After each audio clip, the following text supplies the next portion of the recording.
The name of this video is Revenge, but to be clear, this isn't a how-to. If that disappoints you, well, hang in here anyway. Revenge seems like it would be satisfying sometimes, but according to studies and most all spiritual guidance, it's not only unsatisfying long-term, but the consequences are actually self-destructive. Let's take a look. Revenge is different from other forms of aggression because it's provoked by a wrong. Revenge is also different from punishment. Punishment seeks to improve behavior or deter bad future behavior, but revenge is about making the transgressor suffer. Today, I'm sharing some facts and thoughts about revenge so that you will choose wisely and save yourself grief and trouble.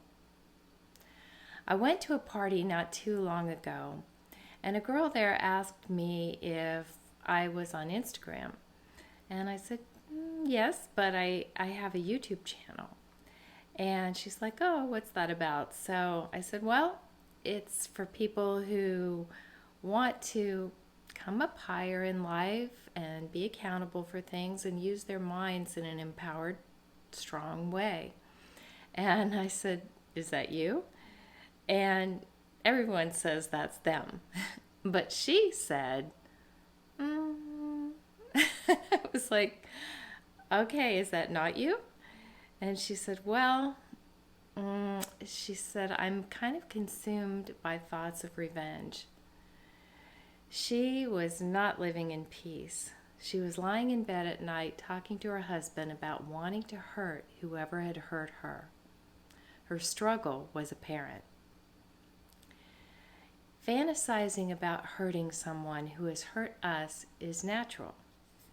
When we are angry, we all want to tell our boss about that coworker who's full of lies or is claiming too much on expenses. Or we may want to tell someone's new boyfriend what a manipulative, faithless schemer their girlfriend is. And about the guy who stabbed me in the back, I could just plan a rumor that would cause him to lose that school board election. The evil dreams can be endless.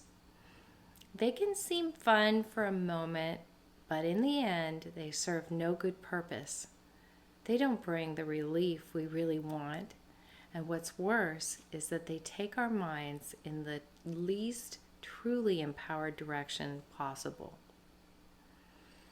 Hopefully, when contemplating ugliness, our rational mind kicks in. Our moral compass tells us that revenge isn't the answer. Fear of continued retaliation or even legal action against us might also keep us from attempting to harm, and it should. We sometimes think revenge would be sweet, but there really isn't anything sweet about it. Biblical scripture is clear too. It states in the book of James, "But each person is tempted when they are dragged away by their own evil desire and enticed." Notice what it's called there, evil. Also, after that desire has been conceived, it gives birth to sin. Or in this case, planning our own evil revenge, and that sin, when it is full grown, or in this case, acted upon, gives birth to death.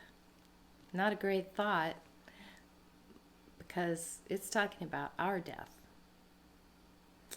In one study, MRI scans indicated that participant men, more than females, got some pleasure from seeing a cheating opponent get a jolt of electricity. That's a bit interesting, but guys, the pleasure was brief. That brief pleasure in real life can be very costly. On the flip side, researchers Carl Smith, Wilson, and Gilbert found that though their participants thought vengeance would yield positive emotions and help them get rid of tension and anger, the opposite was the result.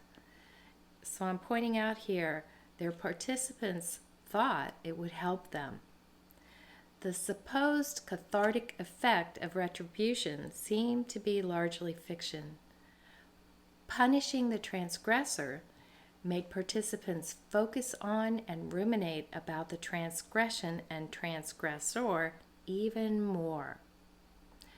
This was especially true if the participant had taken revenge themselves rather than merely witnessing it.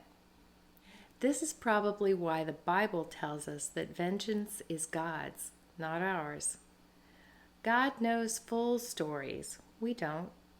Our judgments always seem right to us, but we all know that sometimes we're wrong.